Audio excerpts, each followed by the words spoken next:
자, 오늘은 통계적 추정 단원을 해볼 거예요. 페이지는 144페이지에다가 펴주시고요. 114페이지요. 114페이지에다가 펴주시고, 단원 이름은 통계적 추정이네요. 저번 시간에 민선이랑 누가 안 나왔나? 안 나온 사람이 있는데요. 그래도 충분히 따라올 수 있으니까 잘 따라오시기 바래요. 우선 이 단원은 앞 단원하고 차이점을 분명히 알고 계셔야 돼요. 우리가 지금 배우고 계시는 거는 통계를 배우고 있어요. 통계요. 통계라고 하는 거는 이 전체 집단의 평균과 분산을 구하는 단원이에요. 맞죠? 그런데 전부 다 조사할 수 없죠. 그래서 이 전부 다 조사하는 거를 보고 전수조사라고 하고, 일부분을 추출해서 통계를 내는, 평균과 분산을 내는 단원을 보고 이제 표본조사라고 한다 이거죠. 표본이라는 용어가 새로 나오죠. 표본조사요. 이 표본의 평균과 이 분산을 구하는 단원이 요 단원에서 통계의 추출이라는 단원이에요. 오늘 먼저 통계의 추출을 먼저 배우시고요. 그 다음에 추정을 배운 다음에 내용 설명을 맞추고 두 개로 해서, 두 파트로 해서 문제풀이까지 마무리하도록 할게요. 잘 들어주시기 바래요. 이 통계 단원은 내용 설명이 아주 중요하기 때문에 흐름을 파악하려는 노력을 자꾸 하셔야 됩니다. 다시 한번 말씀드릴게요. 이 전체 집단을 전수조사를 할 수가 없기 때문에 이 몇 개를 뽑아서 표본을 조사하게 되겠죠. 여러분들 이거는 상식이죠. 그래서 이 전수를 보고 엄마의 집단이라고 해서 모 집단이라고 한답니다. 이 앞 단원에서 배우신 게 뭐냐면 이 전체 집단의 평균과 분산과 표준 편차를 배운 다음에 표준화하는 것까지 배우셨죠. 표준화라고 하는 건 뭐예요? 확률 변수 x를 z로 바꾸어서 뭔가 확률을 구하는 거죠. 제가 적어드릴게요. 표준화하는 것까지 이렇게요. 됐죠? 여기서 시그마라고 하는 거는 이걸 보고 말하는 거고요. 분산은 시그마가 제곱이 되겠죠. 이 평균은 m이라고 하기도 하고요. 어떤 책 보시면 s라고도 나와 있기 때문에, 통계에는 s라는 것도 쓰기 때문에 용어만 주의해 주시면 되겠네요. 자, 출발합니다. 엄마 집단에서 평균과 분산과 표준 편차를 구했는데 전수조사를 할 수 없는 한계성 때문에 이제 뭐를 뽑는다? 몇 개를 추출한다 이 말이죠. 추출. 그런데 추출을 할 때 이 n명 또는 n개를 뽑는데 이것을 보고 표본의 개수라고 하지 않고 표본의 크기라는 용어를 씁니다. 표본의 크기요.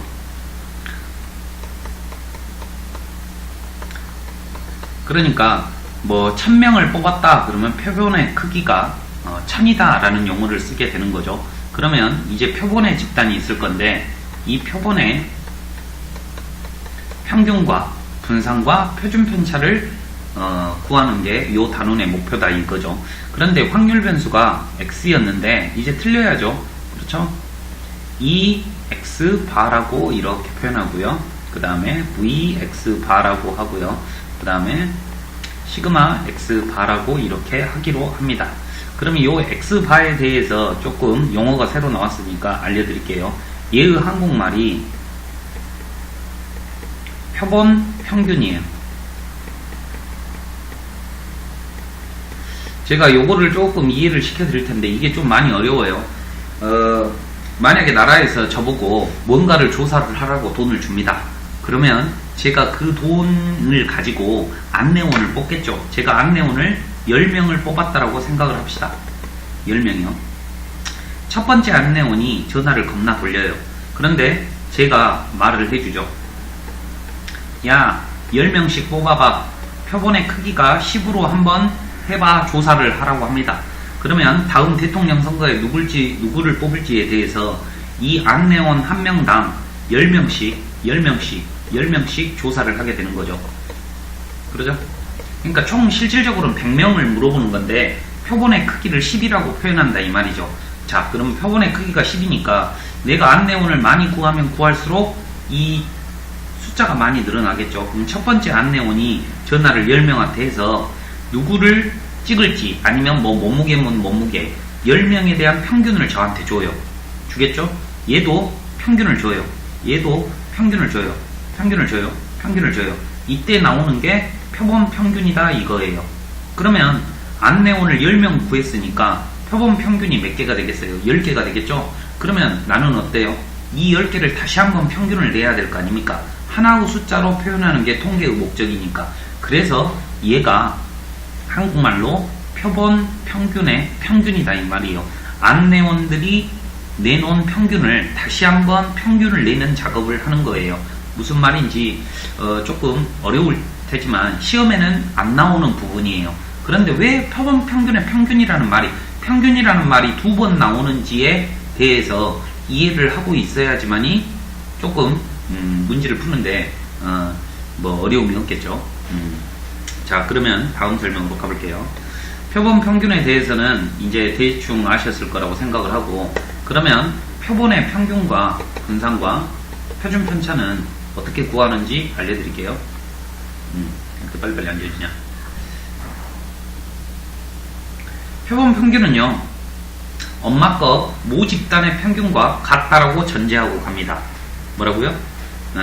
얘랑 같다라고 전제하고 출발을 해요. 엄마 거 M하고 같다라고 전제합니다. 이렇게 하기로 하자. 같다라고 전제를 하기로 합니다. 그러면 분산은 원래 아무런 의미도, 혼자 있으면 아무런 의미도 없는 건데, 원래 분산이, 엄마 거 분산이 이거죠. VX. 이거를 표본의 크기로 나누기로 합니다. 그래서 다시 한번 이쁘게 적으면 이렇게 되겠죠. 됐죠? 그럼 여기다 루트만 씌우면 정답이니까 표본 평균의 표준 편차는 루트 이렇게 되겠죠. 다시 한번 쓰면 루트 n분의 이렇게 시그마라고 이렇게 쓸 수 있겠네요. 여러분들이 이 두 개의 공식만, 두 개도 아니죠. 솔직히 이것만 알고 계셔도 이제 다음에 문제 푸는데 지장이 없는데, 문제는 어떻게 나오냐면 100% 표준화하는 겁니다. 확률 변수 x를 z로 바꾸는 과정을 보고 표준화한다라고 하죠. 그럼 이 단원에서는 n개를 뽑았을 경우에 확률 변수 x를 뭐로? z로 바꾸는 표준화하는 과정을 걸치게 되는데, 공식을 배웠어요. 별량 빼기 평균에다가 표준, 여기에가 뭐가 들어가요?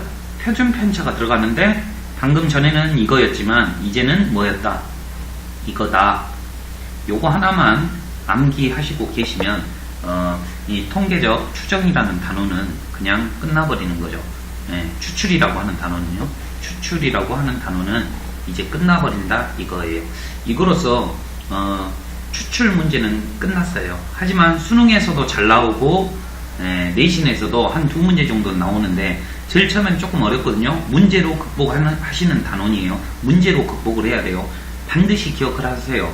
이 표본의 이 통계적 추출이라는 단어는 n개를 뽑았고, 그럼으로 해서 평균과 분산과 표준 편차가 어떻게 변하는지만 알고 Z로 변환하는 공식이 다음과 같다는 것만 인지하고 계시면 문제 푸는데 하등의 지장이 없습니다. 다음은 이제 추출 단원으로 넘어갈게요. 추정 단원으로요. 추정 단원. 오, 카메라 왜 그래? 이렇게 되겠네요.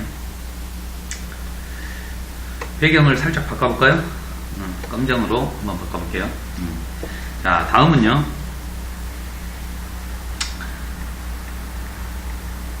통계적 추정이에요. 통계적 추정. 통계적 추정. 뭔가 추정한다는 거죠. 잘 들어보세요. 방금 전에 이 엄마 전수 집단을 조사를 못하기 때문에 이 모집단, 전체 전수에서 모집단에서 n개, 표본의 크기를 n개, 즉 n이 표본의 크기라 그랬죠.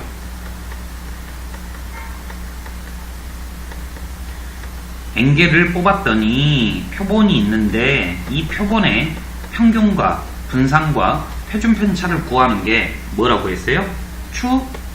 추출이라고 했죠. 뽑았으니까 추출이요. 그러면 이제 거꾸로 가는 거를 보고 추정이라고 하는 거예요. 추정. 거꾸로 간다는 말이 무슨 말인지 알려드릴게요. 방금 전에 보시면 엄마 거 평균과 표본의 평균, 즉 표본 평균의 평균이 같다라고 전제하고 출발했습니다. 같다라고 전제하고 분산이 어떻게 달라지는가를 공부했었죠. 그러면 추정이라고 하는 거는 진짜 엄마 거 평균과 모집단의 평균과 표본의 평균이 일치하는지에 대해서 알아보는 걸 보고 통계적 추정 단원이라고 하는 거예요. 무슨 말인지 아시겠죠? 자, 다시 한번 말씀드릴게요. 무엇을 추정한다고? 엄마 거 평균이 진짜 방금 전에 일치하다라고 했는데 일치하는지를 보는 거예요. 근데 정확하게 일치하는지는 모르고 이 정도 안에 있을 거다라고 추정을 하는 거예요. 한번 알려드릴게요. 자, 그러면은요. 여기에서 용어가 신뢰도라는 용어가 나와요. 신뢰도 95%로 추정하는 경우가 있고 신뢰도 99%가 있다라는 용어가 나옵니다. 제가 한번 이 두 개의 용어에 대해서 말씀을 드릴게요. 이번에 제가 시험 성적을 수학 시험을 봤는데 내 시험이 과연 몇 점일까에 대해서 추정을 한번 해보자 이거죠. 그런데 어떤 놈은 나한테 이렇게 말해요. 선생님은 공부를 잘하니까 100점 맞을 거예요. 100점 맞을 거예요 라고 하는 아이들도 있고, 어떤 아이들은 에이 선생님 90점에서 100점 사이에 맞을 거예요 이렇게 말하는 사람도 있고, 어떤 아이는 빵점부터 100점 사이에 있겠죠 라고 이렇게 얼렁뚱땅 말하는 사람이 있죠. 이 세 개를 한번 잘 비교해 보세요. 얘는 탁 꼬집어서 말했죠. 탁 꼬집어서. 그런데 얘는 구간의 길이가 요 정도 예측했죠. 10점 안에 들어올 거다라고 예측을 했고요. 이 새끼는 어영부영 엄청 범위를 넓게 잡았죠. 그렇죠? 지금 이게 무슨 말이냐면 내가 엄마 거의 평균을 예측을 할 건데 이 예측 구간을 넓게 잡아버리는 걸 보고 신뢰도가 높다라고 표현을 합니다. 즉, 이 신뢰도 99%와 신뢰도 95%는 무슨 차이냐면 엄마 거 평균을 예측할 건데 아주 넓게 폭을 잡아버리는 거 보고 신뢰도 99%라는 거고, 폭을 조금 줄여놓는 걸 보고 좁게 예상하는 걸 보고 신뢰도가 95%다라고 이렇게 표현을 하는 거예요. 대충 감은 잡으셨을 건데 이 신뢰도가 이 틀려짐에 따라 분명히 예측하는 폭이 틀려진다 그랬죠. 제가 이제 추정의 공식을 알려드릴 테니까 잘 한번 보고 판단하시기 바래요. 그러면 보세요. 내가 엄마 거 평균을 추정할 거예요. 그래서 이 범위 안에 있을 거라고 추정을 합니다. 이 범위 안에 있을 거야 라고 추정을 하는 거죠. 그러면 이 범위 아니라고 하는 거는 내 거 표본 평균을 기준으로 좌우로 일정한 거리에만큼 요 사이에 있을 거라고 예측을 하는 거죠. 요 사이에 있을 거라고. 거기에 비례상수 곱하기, 이제 암기하셔야 돼요. 비례상수 곱하기 표준 편차가 들어갑니다. 표준 편차요. 그런데 표준 편차가 뭐라 그랬냐? 루트 n분의 시그마라고 표현했습니다. 루트 n분의 시그마라고 방금 추출할 때 배우셨죠? 추출할 때 표준 편차가 달라진다. 분산이 달라진다. 어떻게 n으로 나눈다. 거기다 루트를 씌웠더니 루트 n분의 시그마가 표준 편차가 된다 그랬죠? 자, 다시 한번 설명해 드릴게요. 우리가 이렇게 정규 분포를 따르는데 엄마 거 평균이 요 범위 안에 있을 거라고 예측을 하는 거예요. 좌우로 똑같이 벌어져 있죠. 요렇게 요 범위 안에 엄마 게 들어올 거야 라고 생각을 하는 거죠. 그러죠? 여기가 뭐예요? K 루트 이렇게 됐죠? 요만큼 차이가 요만큼 벌어져 있다 이거예요. 그죠? 이것도 왼쪽으로도 마찬가지고요. 그러면 여기서 비례상수 K라고 하는 게 뭐냐? 방금 전에 말씀을 드렸죠? 신뢰도 95%과 신뢰도 99%로 이 차이점이 생기는데, 여러분이 앞 단원에서 배웠으면 알 거예요. 이 정규 분포에서 0.95, 95% 여기 안에가 넓이가 0.95가 나오는 여기 이 Z의 좌표를 비례상수라고 합니다. 이게 1.96이고요. 시험 보실 때는 시험지에 주어져요. 두 번째로 전체 넓이가 99%인 얘의 넓이가 0.99일 때 여기 비례상수가 보통 2.58로 나오거든요. 얘를 비례상수로 잡습니다. 즉 잘 한번 보세요. 이 신뢰도가 높아지면 높아질수록 K의 값이 점점 커지죠. K의 값이 점점 커진다는 말은 이걸 넓게 예측을 한다는 말이니까 맞출 확률은 높아지겠죠. 그러니까 근데 정확도하고는 조금 틀린 거예요. 정확도는 낮죠. 이렇게 잡아버리면 당연히 다 맞는 거 아닙니까? 됐죠? 이걸 보고 이 신뢰도 95%냐 신뢰도 99%냐 라고 따지는 거예요.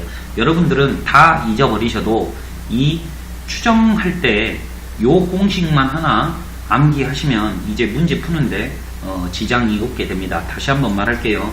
만약에 시험 문제를 딱 접근을 했는데 신뢰도의 문제가 나옵니다. 95%라는 말과 99%라는 말이 나오게 되면 저 말을 그대로 따라오세요. 엄마 거 평균은 내 거 평균을 기준으로 좌우로 똑같이 벌어져 있다. 요 안에 있을 거라고 예측을 한다. 비례상수 곱하기 표준편차 루트 n분의 시그마라고 한다. 지금 이거를 보고 신뢰 구간이라고 하고 부등식은 다음과 같이 쓸 수 있죠. 부등식은 이렇게 만약에 이게 1,2라면 x의 범위가 1부터 2다 이렇게 하죠. 이걸 보고 신뢰 구간이라고 하고요. 신뢰 구간의 길이라는 문제가 나옵니다. 신뢰 구간의 길이요. 여기 폭이 얼마냐 이거죠. 여기 길이가 얼마예요? 둘이 빼면 되죠.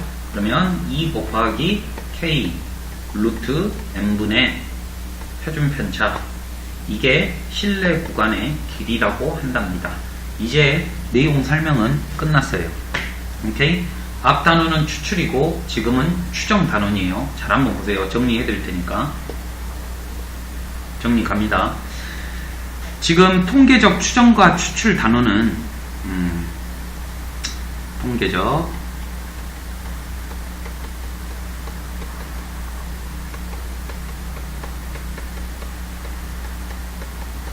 추출 단원이요. 어떤 한계점 때문에 등장한다고요? 전수조사를 못하기 때문에 n개의 표본을 뽑아서 그 표본을 조사해서 엄마 거랑 같다라고 이렇게 예측을 하는 거죠.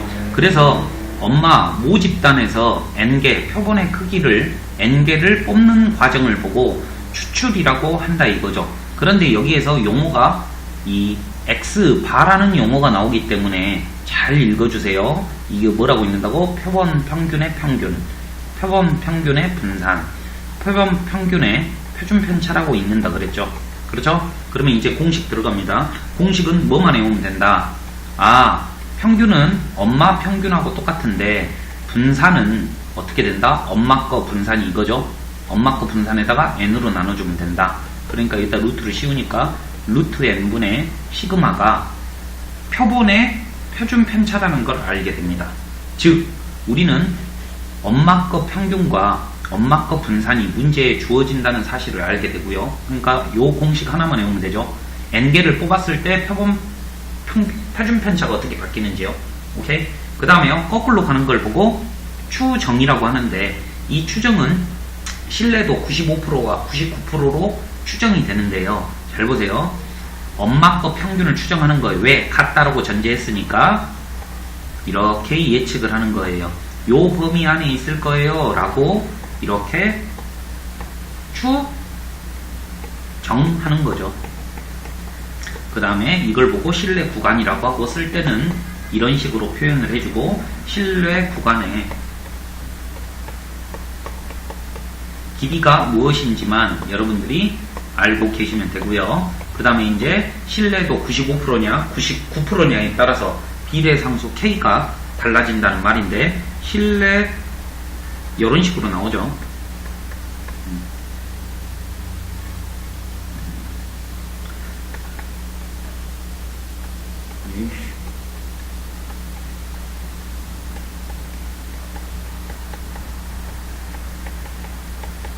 이런 식으로 문제 줘요. 0.95 확률이 0.9라는 말은 95%라는 말이죠. 95%일 때 비례상수를 1.96으로 쓰겠다. 이런 식으로 시험 문제에서는 알려주는 거죠. 그러니까 95%가 비례상수를 무엇을 쓰고 99%일 때 비례상수를 무엇을 쓰는지는 중요하지 않아요. 단지 이것만 알면 돼요. 신뢰 구간이 신뢰도가 높아지면 높아질수록 95%, 99%니까 어때? 점점 옆으로 넓어진다. 신뢰 구간의 길이를 너무 넓게 예측을 하는 거예요. 그러니까 신뢰도는 엄청나게 높으면 높을수록 구간을 넓게 잡았다는 말이죠. 정확도가 높다는 말하고는 일치할 수가 없어요. 됐죠? 이제 통계적 추정과 추출을 했으니까요. 바로 문제를 풀어볼 거예요. 이제 모비율하고 모평균만 모비율 쪽만 공부하시면 되는데 지금 이 내용을 공부를 잘 해놔야지만이 좀 이해하고 있으셔야지만이 그쪽 뒤쪽 단원도 잘할 수가 있어요. 우선은 여기에 해당되는 문제를 제가 두 문제씩 빨리 풀어보도록 하겠습니다.